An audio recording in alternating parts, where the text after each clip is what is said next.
अस्सलाम वालेकुम dear students. अब जो नेक्स्ट टॉपिक हमें डिस्कस करना है that is law of mass action. तो law of mass action this was proposed by Guldberg and week.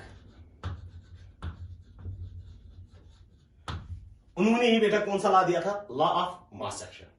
पहले हम बेटा स्टेटमेंट देखेंगे लॉ ऑफ मास एक्शन क्या कहता है। लॉ ऑफ मास एक्शन का स्टेटमेंट लिख लेना बेटा।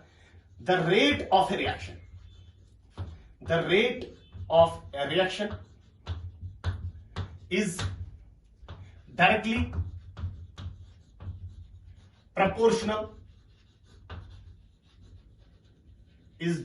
proportional to the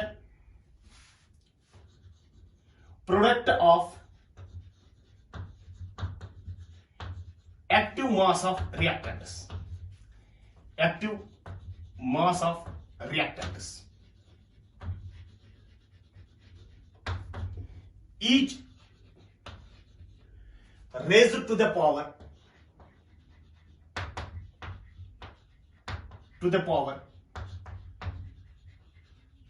equal to its stoichiometric coefficient.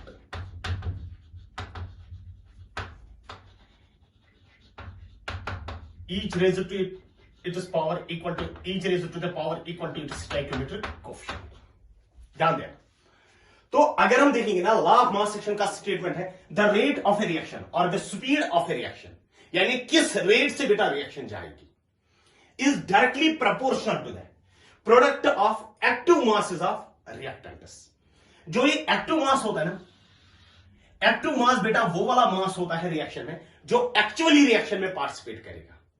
Suppose बेटा अगर रिएक्शन में बेटा आपके पास सपोज आपने 5 ग्राम्स लिए और अगर इस 5 ग्राम्स में से सपोज बेटा आपके पास 4 ग्राम्स वो वाले मॉलिक्यूल्स हैं जिनकी एनर्जी बहुत ज्यादा है, then you call that 4 gram as an active mass. यानी जो एक्टिव मास होता है, एक्टिव मास वो वाला मास होता है which actually takes part in a reaction, that mass is called as active mass. यानी जो स्पीड होती है रिएक्शन की that is directly proportional to the product of the active mass of reactants. That is speed of the reaction or rate of the reaction is directly proportional to the active mass of reactants. Product of the active mass of reactants. Each raised to the power equal to its stoichiometric coefficient. तो active mass मैंने बोला बेटा आपको कि active मास वो वाला mass होता है जो हकीकत में रिएक्शन में पार्टिसिपेट करता है, mass which actually takes part in reaction. लेकिन जहां पर आप बेटा एक्टिव मास यूज करोगे ना, एक्टिव मास आप बेटा हमेशा ये अप्रोक्सीमेशन लेते हो कि active mass is almost approximately equal to molar concentration और it is almost approximately equal to partial pressure. यानी एक्टिव मास की जगह आप क्या ले सकते हो बेटा, या तो आप कंसंट्रेशन ले सकते हो या तो आप पार्शियल प्रेशर ले सकते हो, या बेटा अप्रोक्सीमेशन ले सकते हो कि एक्टिव मास बेटा इसके बराबर होगा, या तो मोलर कंसंट्रेशन के बराबर या तो पार्शियल प्रेशर में। लॉ ऑफ मास एक्शन में बेटा हम ये अप्रोक्सीमेशन लेते हैं कि एक्टिव मास की जगह हम क्या लेंगे, या तो मोलर कंसंट्रेशन लेंगे या तो पार्शियल प्रेशर लेंगे। ध्यान देना। तो जब भी आपके पास कोई भी रिएक्शन देके होगी, कोई भी रिएक्शन जब भी आपके पास देके होगी, आप अगर आपको उसको लिखना होगा रेट ऑफ रिएक्शन। सपोज आपके पास रिएक्शन है A plus B gives products. Suppose ये आपके पास रिएक्शन है A plus B gives products. जरा मुझे एक बात बताओ, रिएक्टेंट इस वक्त क्या क्या है? रिएक्टेंट हमारे पास A है और B है। A का स्टोइकियोमेट्रिक कोएफिशिएंट क्या है? 1। B का स्टोइकियोमेट्रिक कोएफिशिएंट क्या है? 1। तो अगर मैं आपको बोलूंगा जो रेट ऑफ रिएक्शन होता है R, rate of reaction, can you say it is directly proportional to the product of the active masses of reactants. Reactant कौन कौन सा है? A और B, इनका प्रोडक्ट बेटा एक्टिव मास। एक्टिव मास की जगह मैं क्या लिख सकता हूं? Concentration of A into concentration of B। यही है ना। Rate of reaction is directly proportional to the product of active masses of reactants. Reactant इस वक्त है ना A और B, each raised to the power, यानी इस पे भी पावर देना है, इस पे भी पावर देना है। क्या पावर देना है? Equal to its stoichiometric coefficient. इसका स्टोइकियोमेट्रिक कोएफिशिएंट क्या है? 1। इसका भी स्टोइकियोमेट्रिक कोएफिशिएंट 1, यानी इस पे भी पावर आ जाएगा 1, इस पे भी पावर आ जाएगा 1। और जब पावर 1 होता है बेटा वो तो हम नहीं लिखते हैं, तो इनको बेटा can you write it as rate of reaction R. इस प्रोपोर्शनलिटी को बेटा किस में कन्वर्ट करेंगे, इक्वालिटी में, then use a constant K into A concentration of A into concentration of B and you call this K as rate constant। इस K को हम फिर क्या बोलते हैं बेटा, you call this K as rate constant। Suppose दूसरी reaction में यहां पर लिखूंगा, I will write it as twice A plus B gives products। Suppose ये हमारे पास कोई रिएक्शन है, इसमें भी बेटा अगर आपको बोला जाएगा रिएक्टेंट क्या है, आप बोलोगे ए और बी हमारे पास रिएक्टेंट्स हैं, मगर इसमें क्या है, ए का स्टोइकियोमेट्रिक कोएफिशिएंट है 2 और बी का स्टोइकियोमेट्रिक कोएफिशिएंट क्या है 1। तो can you write it as rate of reaction R is directly proportional to the concentration of A into concentration of B, या active mass of A into active mass of B, each raised to the power equal to its stoichiometric coefficient। A का stoichiometric coefficient क्या है 2, B का stoichiometric coefficient 1, वो तो लिखने की जरूरत नहीं। You can simply write it as R is equal to K into A का square into B। ठीक है बेटा, चलो number third reaction.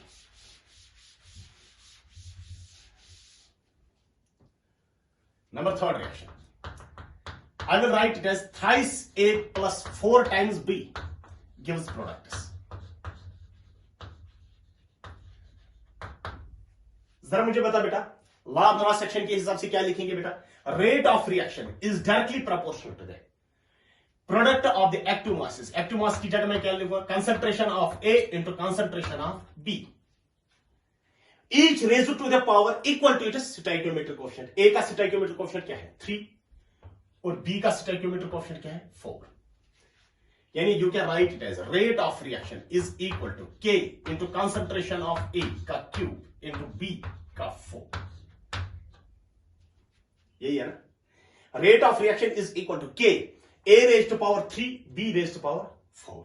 You call this as a rate of reaction और this is the law of mass section. यही हमारे पास बेटा law of mass section है।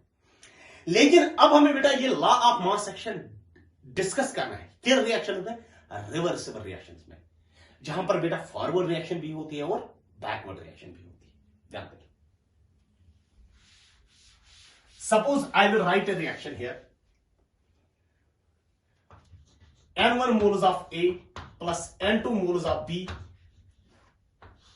gives N3 moles of C plus N4 moles of D। अगर आप देखोगे बेटा, ये हमारे पास बेटा फॉरवर्ड रिएक्शन है और ये हमारे पास कौन सी रिएक्शन है, बैकवर्ड रिएक्शन। अगर मैं फॉरवर्ड रिएक्शन की बात कर लेता हूं तो मैं आपको बोलूंगा फॉरवर्ड रिएक्शन में रिएक्टेंट्स कौन कौन से हैं। आप बोलोगे फॉरवर्ड रिएक्शन में रिएक्टेंट्स है ए और बी। फॉरवर्ड रिएक्शन के लिए रिएक्टेंट्स है ए और बी। ए का स्टोइकियोमेट्रिक कोएफिशिएंट क्या है N1 और बी का स्टोइकियोमेट्रिक कोएफिशिएंट क्या है N2। चलो अगर मैं बैकवर्ड रिएक्शन की बात कर लेता हूं, मैं आपको बोलूंगा बैकवर्ड रिएक्शन में बेटा रिएक्टेंट कौन सा है। आप बोलोगे सी और डी, ये रिएक्टेंट है बेटा बैकवर्ड रिएक्शन, क्योंकि इस रिएक्शन की बात हो रही है। सी और डी इस वक्त बेटा रिएक्टेंट्स है। मैं बोलूंगा सी का स्टोइकियोमेट्रिक कोएफिशिएंट क्या है, आप बोलोगे N3, डी का स्टोइकियोमेट्रिक कोएफिशिएंट क्या है N4। वेरी गुड, ध्यान देना, ये फॉरवर्ड रिएक्शन हमारे पास। पहले बेटा फॉरवर्ड रिएक्शन को डिस्कस करेंगे, यानी rate of forward reaction. Rate of forward reaction is directly proportional to the product of the active masses of reactants। Active mass की जगह हम क्या लेंगे, कंसंट्रेशन ऑफ रिएक्टेंट्स। रिएक्टेंट कौन कौन सा है फॉरवर्ड रिएक्शन के लिए, ए और B. Concentration of A into concentration of B, each raised to the power equal to stoichiometric coefficient. इसका स्टोइकियोमेट्रिक कोएफिशिएंट है N1, इसका स्टोइकियोमेट्रिक कोएफिशिएंट है N2। Rate of forward reaction that is RF। Proportionality को बेटा किससे हटाएंगे, constant से, and that constant is equal to KF, यानी rate constant for which reaction, forward reaction. Forward reaction subscript F दिया ना, सबस्क्रिप्ट S दिया इसीलिए ताकि फॉरवर्ड रिएक्शन के लिए है, into concentration of A raised to power N1 into concentration of B raised to power N2।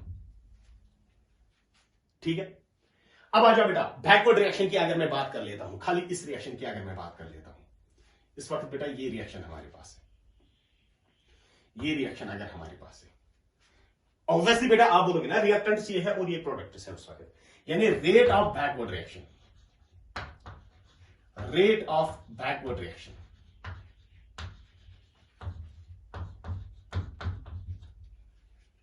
Is directly proportional product of the active masses of reactants. Reactant कौन कौन सा है, सी और D, each raised to the power equal to stoichiometric coefficient. इसका stoichiometric coefficient है n3, इसका stoichiometric coefficient है n4। That is rate of backward reaction, that is RB। Proportionality को बेटा किससे हटाएंगे, कांस्टेंट से, and constant is equal to KB। C raised to power m3, D raised to power n4। ये है forward reaction. और बी हमने सबस्क्रिप्ट क्यों यूज किया बेटा, फॉर बैकवर्ड रिएक्शन। जरा मुझे एक चीज बता बेटा, जब हमने इक्विलिब्रियम को डिफाइन किया था ना, इक्विलिब्रियम हमने वो वाला स्टेट बोला था जहां पर rate of forward reaction is equal to rate of backward reaction, यानी RF is equal to RB। लेकिन कब बेटा, जब क्या होगा, इक्विलिब्रियम होगा। यानी can you write it as at equilibrium RF is equal to RB, यानी rate of forward reaction is equal to the rate of backward reaction. मगर कब बेटा, इक्विलिब्रियम के वक्त ऐसा होता है। फॉरवर्ड रिएक्शन की जगह मैं क्या लिखूंगा, RF की जगह मैं क्या लिखूंगा, KF into concentration of A raised to power n1 concentration of B raised to power n2 is equal to RB। RB की जगह मैं क्या लिखूंगा, KB into concentration of C raised to power n3 into concentration of D raised to power n4। ये बेटा हमारे पास, क्योंकि ये कब बेटा करेक्ट है, ये स्टेटमेंट बेटा तब करेक्ट है हमारे पास, ये इक्वेशन तब करेक्ट है हमारे पास है जब इक्विलिब्रियम होगा, यानी rate of forward reaction is equal to the rate of backward reaction. जरा मुझे बताओ, ये के भी यहां से बेटा डिवाइड में, मल्टीप्लाई में, अगर मैं इसको इस साइड लाऊंगा तो क्या आ जाएगा, डिवाइड में, KF divided by KB। Concentration of A into concentration of B, ये यहां से क्या है, मल्टीप्लाई में, अगर मैं इनको इस साइड ले लूंगा तो क्या आ जाएंगे, डिवाइड में, is equal to concentration of C raised to power n3 into concentration of D raised to power n4 divided by concentration of A raised to power n1 concentration of B raised to power n2, यानी KF by KB, this is rate constant for forward reaction, this is rate constant for backward reaction, is equal to the concentration of products each raised to the power equal to stoichiometric coefficient divided by concentration of reactants each raised to the power equal to stoichiometric coefficient, यानी products raised to the products each raised to the power equal to stoichiometric coefficient divided by A और B क्या है, reactants each raised to the power equal to stoichiometric coefficient। और जो rate constant and you called this as a K equilibrium, यानी you called this as equilibrium constant। अगर मैं आपको अब बोलूंगा इक्विलिब्रियम कांस्टेंट क्या है, आप सिंपली बोलोगे इट इज अ रेशियो, किसका ratio, rate constant for forward reaction and rate constant for backward reaction.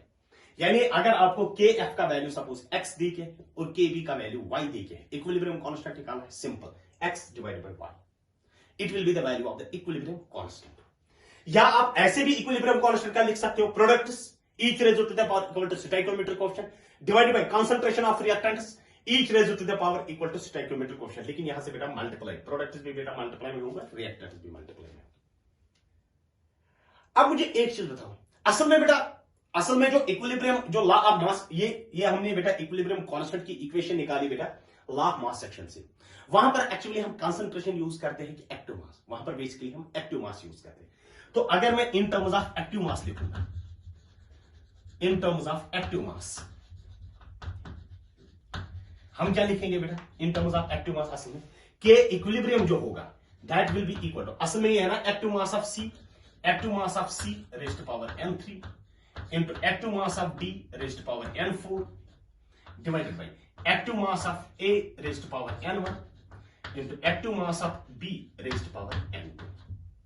ये जब मैं बेटा इक्विलिब्रियम कांस्टेंट लिखूंगा in terms of active mass, मैं ऐसे लिखूंगा। नोट करके बेटा एक पॉइंट तो लिख लेना, नोट करके the active mass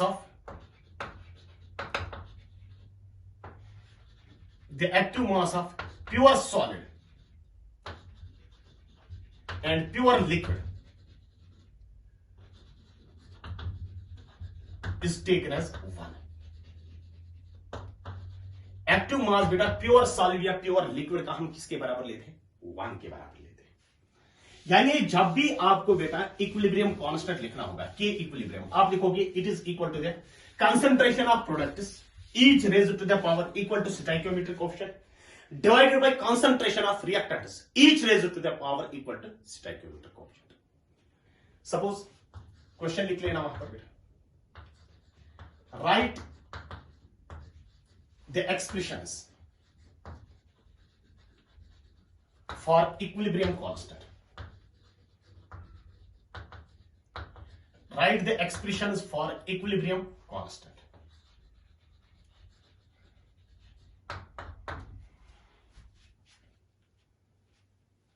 सपोज हमारे पास रिएक्शन बेटा देके है A plus B gives twice C। ये रिएक्शन हमारे पास देके है। आपको बेटा इसका इक्विलिब्रियम कांस्टेंट लिखना होगा। जरा मुझे बता बेटा इक्विलिब्रियम कांस्टेंट किसके बराबर होगा? Then you can simply write it as K equilibrium. किसके बराबर होगा? प्रोडक्ट्स। प्रोडक्ट कौन सा है? रिएक्टेंट कौन कौन सा है? ए और बी। प्रोडक्ट्स कौन से? सी।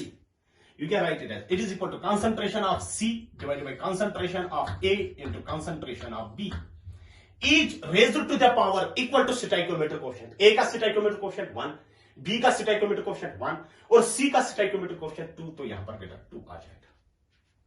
आप यहां पर बेटा 1 1 भी लिख सकते हो। तो ऑलरेडी जब बेटा कोई भी पावर नहीं होता है उस वक्त 1 होता है। Number second, twice A plus thrice B gives C. ये हमारे पास है। जरा बता इसका इक्विलिब्रियम कांस्टेंट किसके बराबर होगा? के इक्विलिब्रियम किसके बराबर होगा?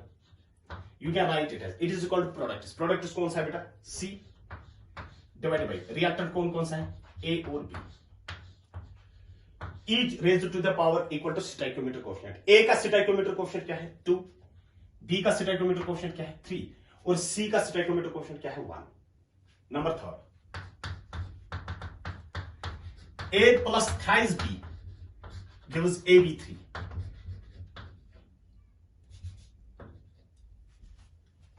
AB3 बेटा पूरा मॉलिक्यूल है। ए का स्टोइकियोमेट्रिक कोएफिशिएंट क्या है? 1, बी का स्टोइकियोमेट्रिक कोएफिशिएंट क्या है? 3 और यहां पर मॉलिक्यूल कौन सा है? AB3। AB3 का स्टोइकियोमेट्रिक कोएफिशिएंट क्या है? 1। तो अगर मैं के इक्विलिब्रियम लिखूंगा तो के इक्विलिब्रियम में क्या लिखूंगा? के इक्विलिब्रियम किसके बराबर होगा? Then you can simply write K equilibrium is equal to concentration of products कौन सा है बेटा? AB3 divided by reactant. Reactant कौन सा है? ए और बी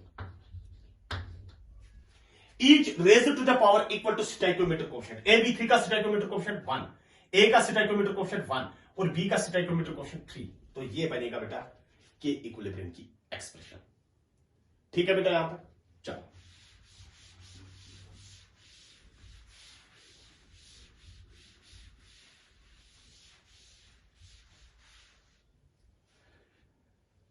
अब जो नेक्स्ट हमारे पास है बेटा दैट इज टाइप्स ऑफ के इक्विलिब्रियम। इक्विलिब्रियम कांस्टेंट के टाइप्स कौन कौन से? ध्यान देना, अगर मैं बेटा एक्टिव मास की जगह बेटा कंसंट्रेशन यूज करूंगा, क्योंकि जो इक्विलिब्रियम कांस्टेंट हमारे पास होता है, इक्विलिब्रियम कांस्टेंट हमारे पास basically in terms of active mass होता है। अगर मैं एक्टिव मास की जगह अब क्या यूज करूंगा? कंसंट्रेशन। तब उस इक्विलिब्रियम कांस्टेंट को हम लिखते हैं किससे? Kc से। C indicates the molar concentration. अब अगर रिएक्शन गैसेस में है, गैसेस में हम बेटा कंसंट्रेशन भी लिख सकते हैं, जैसे हमने वहां पर देखा था बेटा डाल्टन लॉ पार्शियल प्रेशर और गैसियस स्टेट में, क्योंकि गैसेस के लिए हम बेटा कंसंट्रेशन भी लिख सकते हैं और पार्शियल प्रेशर भी लिख सकते हैं। अगर रिएक्शन गैसेस में है तो उसके लिए हम बेटा यूज कर सकते हैं कंसंट्रेशन भी लिख सकते हैं और partial pressure. Then you can use है Kp। Kp का मतलब हुआ कि ये इक्विलिब्रियम, Kc का मतलब है equilibrium constant in terms of concentration, Kp का मतलब है equilibrium constant in terms of partial pressure. And number third is Kpc। Kpc बेटा वहां पर हम यूज करते हैं जहां पर हम कंसंट्रेशन भी यूज करेंगे और पार्शियल प्रेशर भी यूज करेंगे। ये कहां पर बेटा यूज होता है? ये हेटेरोजीनियस इक्विलिब्रियम में यूज होता है। ये हम बेटा हेटेरोजीनियस इक्विलिब्रियम के वक्त बेटा लिख सकते हैं क्या? केपीसी वहां पर बेटा। एक चीज याद रखना, जब मैं हेटेरोजीनियस इक्विलिब्रियम बोलूंगा उस वक्त मैं बेटा लिखूंगा वहां पर केपीसी। याद रख लेना, ये भी टाइप है बेटा किसका? के इक्विलिब्रियम का है। अब ध्यान देना, अगर मैं क्वेश्चन बेटा इस तरीके से लिखूंगा, I will write it as twice HI gaseous gives H2 gaseous plus I2 gaseous। तो अगर मैं आपको बोलूंगा HI का स्टोइकियोमेट्रिक कोएफिशिएंट क्या है? 2, H2 का स्टोइकियोमेट्रिक कोएफिशिएंट 1, I2 का स्टोइकियोमेट्रिक कोएफिशिएंट 1, तो इसके लिए मैं लिख सकता हूं ना Kc in terms of concentration. तो basically KC is also equilibrium constant, यानी इसके लिए आपको इक्विलिब्रियम कांस्टेंट लिखना है। चलो के देखो, के इक्विलिब्रियम। अब बोलोगे ना it is equal to concentration of H2 into concentration of I2 divided by concentration of HI, मगर यहां पर क्या आ जाएगा? स्क्वायर। अब ये लिखा ना मैंने इक्विलिब्रियम कांस्टेंट, लेकिन किस में बेटा? In terms of concentration. जब मैंने इन टर्म्स ऑफ कंसंट्रेशन लिखा ना, तो मैं इक्विलिब्रियम को यहां पर काट के इसको केसी लिखूंगा, then K C is equal to this. मगर चूंकि ये भी गैसेस में है, ये भी गैसेस में है और ये भी गैसेस में है, हम यूज कर सकते हैं बेटा in terms of partial pressure, क्योंकि एक्टिव मास की जगह मैं क्या लिख सकता हूं? Partial pressure. तो can you write it as KP? KP किसके बराबर होगा? प्रोडक्ट्स का प्रेशर डिवाइडेड बाय रिएक्टेंस, क्योंकि कंसंट्रेशन की जगह में मुझे क्या लिखना है? Partial pressure. Then you can write it as partial pressure of H2 into partial pressure of I2 divided by partial pressure of HI। मगर पार्शियल प्रेशर ऑफ HI पे क्या है बेटा? Square. Partial pressure of HI का square, क्योंकि आप बेटा in terms of, अगर आपने इन टर्म्स ऑफ कंसंट्रेशन लिखा ना देन इट इज केसी, अगर आपने इन टर्म्स ऑफ प्रेशर लिखा देन इट इज केपी, तभी सिंपली केपी होता है। ध्यान दें,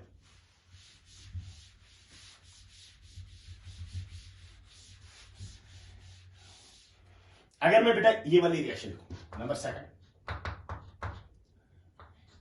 N2O4 gaseous gives twice NO2 gaseous। तो जब आप देखोगे ये बेटा इन टर्म्स ऑफ गैसेस में है, तो आप गैसेस के लिए कंसंट्रेशन भी लिख सकते हो, पार्शियल प्रेशर भी लिख सकते हो। तो आप सिंपली बोलोगे उस वक्त कि इसमें हम केसी भी लिख सकते हैं और इसमें हम केपी भी लिख सकते हैं। जरा मुझे बताओ केसी का वैल्यू किसके बराबर होगा? KC is equal to concentration of NO2 divided by concentration of N2O4, each raised to the power equal to stoichiometric coefficient। NO2 का stoichiometric coefficient 2 और N2O4 का stoichiometric coefficient 1। मगर आप साथ में ही बोलोगे कि अगर ये गैसेस रिएक्शन है तो हम in terms of partial pressure भी लिख सकते हैं, then you can write it as K P. Partial pressure क्या होता है? बाकी चीज वो मैंने बेटा गैसियस स्टेट में ऑलरेडी बेटा डिस्कस किया है। KP is equal to NO2 की जगह कंसंट्रेशन की मैं जगह क्या लिखूंगा? Partial pressure of NO2 divided by partial pressure of N2O4, each raised to the power equal to its stoichiometric coefficient. यहां पर स्टोइकियोमेट्रिक कोएफिशिएंट क्या आ जाएगा? 2 P NO2 का square divided by partial pressure of N2O4, ये आ जाएगा ना। चलो number 3,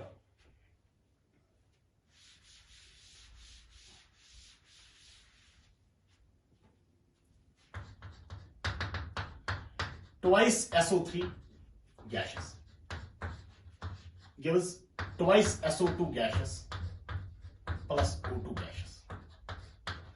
तो अगर आप इस रिएक्शन को देखोगे ना, इसमें बेटा रिएक्टेंट भी गैसेस में और प्रोडक्ट्स भी बेटा गैसियस स्टेट में प्रेजेंट है।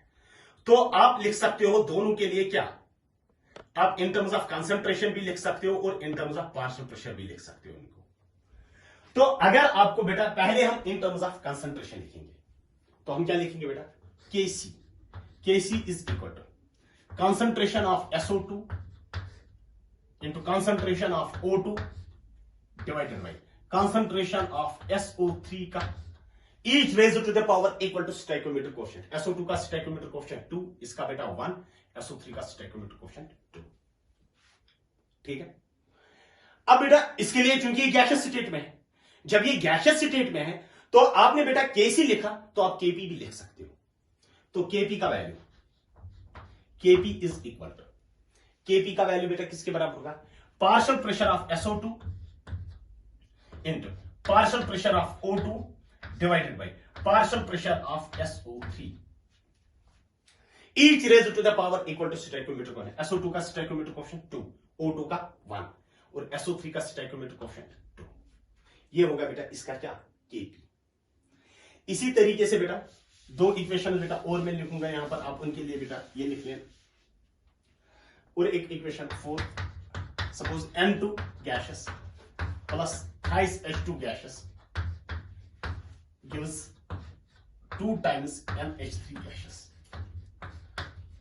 तो अगर आप देखोगे ना ये गैसियस स्टेट में है, तो गैसियस स्टेट में आप केसी का वैल्यू भी लिख सकते हो और केपी का वैल्यू, इसके लिए केसी भी लिख लेना बेटा और केपी भी लिख लेना, ठीक है। या बेटा फिफ्थ रिएक्शन में लिखूंगा A gaseous plus twice B gaseous gives 3 times C gaseous plus D gaseous. क्योंकि जब ये हर कोई बेटा गैसियस स्टेट में है तो आपको पता है आप कंसंट्रेशन भी लिख सकते हो, आप इसके लिए केसी का वैल्यू भी लिख सकते हो और आप केपी का वैल्यू भी लिख सकते हो। आ जाएगा इतना। चलो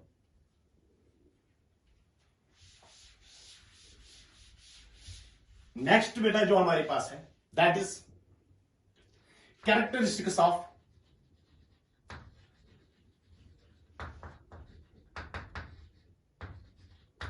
के इक्विलिब्रियम, यानी characteristics of equilibrium constant. Number first, के इक्विलिब्रियम डिपेंड्स ऑन टेम्परेचर। जो इक्विलिब्रियम कांस्टेंट होता है, इक्विलिब्रियम कांस्टेंट का वैल्यू बेटा किस पे डिपेंडेंट होता है, equilibrium constant depends on temperature. It is depend, K equilibrium depends only on temperature. K equilibrium depends only on temperature, ठीक है। यानी K equilibrium is a function of temperature. अगर आप टेम्परेचर चेंज करोगे तो इक्विलिब्रियम कांस्टेंट का value, अगर temperature constant है तो ऑब्वियसली बेटा इक्विलिब्रियम कांस्टेंट का वैल्यू बेटा कांस्टेंट होगा। इंपॉर्टेंट बेटा इस पॉइंट को लिख लेना। Number second point, K equilibrium does not depends on, does not depends on initial concentration or initial pressure। पहले कितनी आप कंसंट्रेशन ले लोगे या initial concentration when T is equal to 0, जब रिएक्शन स्टार्ट हो जाएगी, you got that as initial state. जब इनिशियल कंसंट्रेशन या इनिशियल प्रेशर कितना है उस पे बेटा इक्विलिब्रियम कांस्टेंट डिपेंड नहीं करेगा। Whatever the concentration you will take, whatever be the pressure you will apply. तो एक ही चीज बेटा हमारे पास होता है, क्योंकि गैसेस के लिए बेटा या तो हम कंसंट्रेशन में एक्सप्रेस करते हैं या तो in terms of pressure. Equilibrium constant ना तो इनिशियल कंसंट्रेशन पे डिपेंड, इनिशियल कंसंट्रेशन याद रख लेना, ना तो इनिशियल कंसंट्रेशन पे डिपेंड है ना तो इनिशियल प्रेशर पे डिपेंड है। It only depends on temperature, ये टेम्परेचर पे बेटा डिपेंडेंट है। Number third, if a reaction is reversal, if a reaction is reversal, अगर आप बेटा रिएक्शन को क्या करोगे, reverse, then it is equilibrium constant, K equilibrium becomes inversal, then it is K equilibrium becomes inversal. अगर आप reaction को बेटा रिवर्स करोगे तब इसका जो इक्विलिब्रियम कांस्टेंट होगा that equilibrium constant will be inversed, वो इनवर्स हो जाएगा वहां पर, ध्यान दें। Suppose I will write a reaction A plus B gives twice C, ये रिएक्शन हमारे पास है। सपोज इस रिएक्शन का इक्विलिब्रियम कांस्टेंट है K equilibrium is equal to K1। Equilibrium constant का वैल्यू किसके बराबर है, K1 के बराबर। अब इस रिएक्शन को बेटा अगर रिवर्स कर देंगे, रिवर्स होने का मतलब है you can write it as twice C gives A plus B।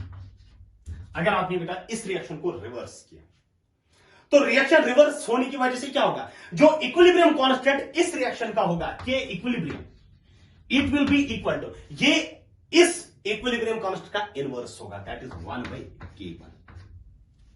यानी अगर आप रिएक्शन को बेटा रिवर्स करोगे जो इसका के इक्विलिब्रियम होगा दैट विल बिकम इनवर्स्ड, रिएक्शन को रिवर्स किया, पहले इक्विलिब्रियम कांस्टेंट था K1, अब कितना इक्विलिब्रियम कांस्टेंट बन गया 1/K1, क्योंकि आपने बेटा इसको क्या किया reverse. Suppose it is 10 raised to power 2, इसका इक्विलिब्रियम कांस्टेंट किसके बराबर का 1 / 10 raised to power 2। ठीक,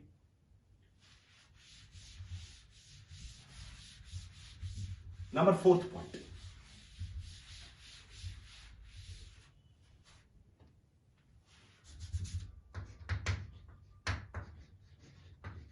if a reaction is multiplied by a factor n, अगर आप रिएक्शन को मल्टीप्लाई करोगे किस फैक्टर से, n से। सपोज आपने बेटा रिएक्शन को मल्टीप्लाई किया किससे, n से, देन K इक्विलिब्रियम बिकम्स, तब जो K इक्विलिब्रियम बनेगा वो बनेगा K equilibrium raised power n, तब वो K equilibrium raised power n बनेगा। समझ लेना बेटा वहां को। आई will write a reaction A + B gives C, ठीक है, या A + B gives twice C। Suppose ये कोई रिएक्शन हमारे पास है। अब इस रिएक्शन का जो इक्विलिब्रियम कांस्टेंट है K equilibrium is equal to K1, इसका इक्विलिब्रियम कांस्टेंट बेटा सपोज किसके बराबर है, K1 के बराबर है। And suppose it is a reaction first, आप ये रिएक्शन फर्स्ट हमारे पास है, मल्टीप्लाई रिएक्शन फर्स्ट बाय 1/2। आप रिएक्शन को किससे मल्टीप्लाई करोगे, 1/2 से मल्टीप्लाई करोगे। इस रिएक्शन को आप मल्टीप्लाई करोगे 1/2 से, तो इक्वेशन क्या बन जाएगी, you can simply write it as 1/2 of A plus 1/2 of B is equal to 1/2 into twice C। ये रिएक्शन बन जाएगी। अगर आप रिएक्शन को मल्टीप्लाई करोगे किसी फैक्टर से n से, इस वक्त वो n आपने रिएक्शन को मल्टीप्लाई किया इस फैक्टर से 1/2 से, अब n का वैल्यू क्या है 2, तब जो इसका K इक्विलिब्रियम होगा, इक्विलिब्रियम कांस्टेंट होगा, that will become equal to जो पहले इक्विलिब्रियम कांस्टेंट होगा उसका पावर n। लेकिन इस वक्त n की जगह का वैल्यू क्या है, n की जगह का वैल्यू है 1/2। यानी आपने बेटा देन यू कैन सिंपली से 2 and 2 will get cancel out, वो तो पता है। तो आपने बेटा रिएक्शन को मल्टीप्लाई किया 1/2 से, जो इक्विलिब्रियम कांस्टेंट बना that will become equal to K equilibrium is equal to K1 raised power n, n की जगह क्या 1/2। अगर आप इस रिएक्शन को बेटा इस तरीके से मल्टीप्लाई कर लेते, मल्टीप्लाई रिएक्शन फर्स्ट बाय 3, तो आप क्या बोलते, thrice A plus 3 times B gives 3 into twice C। तब मुझे बता बेटा इक्विलिब्रियम कांस्टेंट का वैल्यू किसके बराबर होगा, इस वक्त n का वैल्यू क्या है 3, तब जो देन K इक्विलिब्रियम बिकम्स, तब इसका इक्विलिब्रियम कांस्टेंट किसके बराबर होगा, K1 रेज्ड पावर 3। यानी अगर आप बेटा रिएक्शन को मल्टीप्लाई करोगे किसी फैक्टर n से, तब उसका जो इक्विलिब्रियम कांस्टेंट होगा that equilibrium constant will be equal to K equilibrium raised power n। Number 4, if 2 or more reactions are added,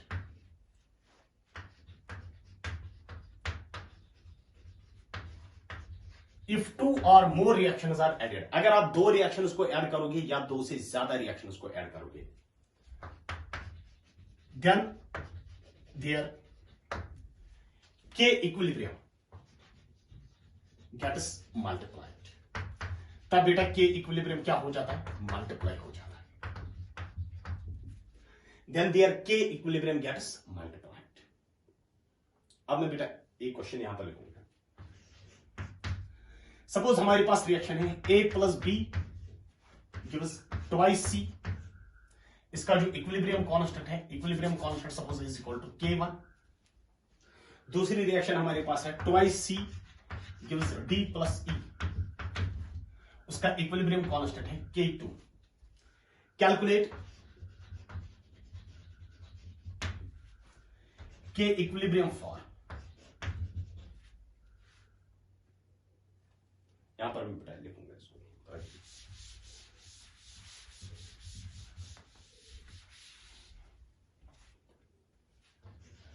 question बेटा है a plus B gives twice C, इसका इक्विलिब्रियम कांस्टेंट है K1,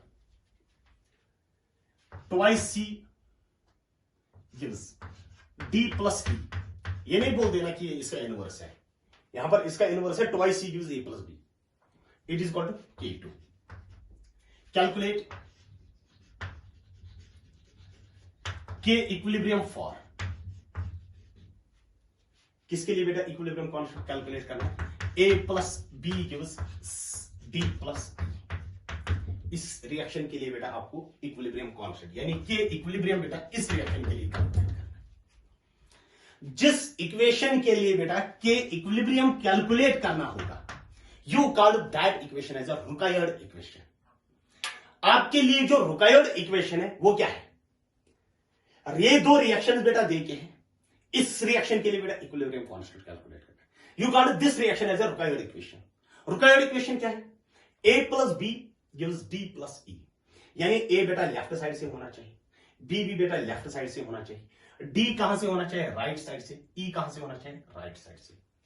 जरा मुझे बताओ, जो first equation है उसमें a कहां से है, लेफ्ट साइड से, रुकायर्ड इक्वेशन में भी वही है। b कहां से होना चाहिए, लेफ्ट साइड से, रुकायर्ड इक्वेशन में भी वही है। तो हम पहली रिएक्शन को ऐसे ही लिखेंगे, a plus B gives twice c, इसका इक्विलिब्रियम कांस्टेंट है K1। दूसरी रिएक्शन में बेटा जो रुकायर्ड इक्वेशन है उसमें d और e होना चाहिए आरएचएस साइड से, d और e आरएचएस साइड से ही, तो इस इक्वेशन को मैं सीधे ऐसे लिखूंगा, twice c gives d plus e, इसका इक्विलिब्रियम कांस्टेंट है K2। अगर मैं इन दो रिएक्शंस को बेटा ऐड करूंगा, twice c and twice c will get cancel out on adding these reactions. हम क्या लिखेंगे, a plus B gives d plus e। आपने बेटा दो रिएक्शंस को ऐड किया, किस किस रिएक्शन को, रिएक्शन फर्स्ट और रिएक्शन सेकंड को।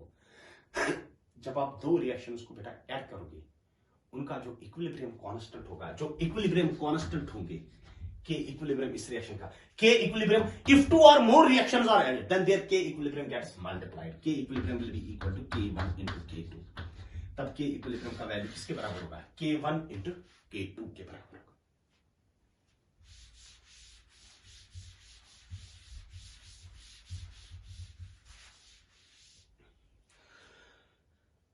अगर बेटा next question I will write it as a plus twice B gives twice c, इसका इक्विलिब्रियम कांस्टेंट है K1। Calculate K equilibrium for c gives a 1/2 of a plus b। इस reaction के लिए बेटा आपको इक्विलिब्रियम कांस्टेंट कैलकुलेट करना, ध्यान दें। तो अगर आप देखोगे बेटा इस रिएक्शन में एक चीज है, आपके पास ये गिवन इक्वेशन है और ये क्या है, रुकायर्ड इक्वेशन। तो आपको सिंपली पता है कि रुकायर्ड इक्वेशन में c कहां से होना चाहिए, गिवन इक्वेशन में राइट साइड से, मगर रिक्वायरमेंट जो आपके पास है कि c should be on the LHS, तो आप सिंपली बोलोगे इस रिएक्शन का मैं रिवर्स कर दूंगा। तो रिवर्स करने के बाद क्या बनेगा, twice c gives a plus twice b। अब अगर आपने बेटा इस रिएक्शन का बेटा इनवर्स किया, रिवर्स किया ना, तो इक्विलिब्रियम कांस्टेंट क्या बनेगा, 1/K1, यही बनेगा। मगर ध्यान दे, जो रुकायर्ड आपके पास है, रुकायर्ड क्या है बेटा, रुकायर्ड आपके पास है c का फैक्टर होना चाहिए 1, यहां का c का फैक्टर क्या है 2। तो ऑब्वियसली आपको पता है कि मैं इस रिएक्शन को मल्टीप्लाई करूंगा किससे, 1/2 से, मल्टीप्लाई बाय 1/2, मल्टीप्लाई बाय 1/2। जब मैं किसी रिएक्शन को मल्टीप्लाई करूंगा 1/2 से, इक्विलिब्रियम कांस्टेंट बनेगा K इक्विलिब्रियम रेज्ड पावर 1/2, यही आ जाएगा। Then it will become equal to, ये किसके बराबर बनेगा, C gives 1/2 ऑफ A, तो मैं will get cancel out, plus B, और इक्विलिब्रियम कांस्टेंट किसके बराबर बन जाएगा, 1/K1 रेज्ड पावर 1/2। तो ये था बेटा यहां तक बेटा characteristics of equilibrium constant. Next lecture में हम बेटा डिस्कस करेंगे effect of temperature on the equilibrium constant, वो हम बेटा इंशाल्लाह नेक्स्ट लेक्चर में देखेंगे।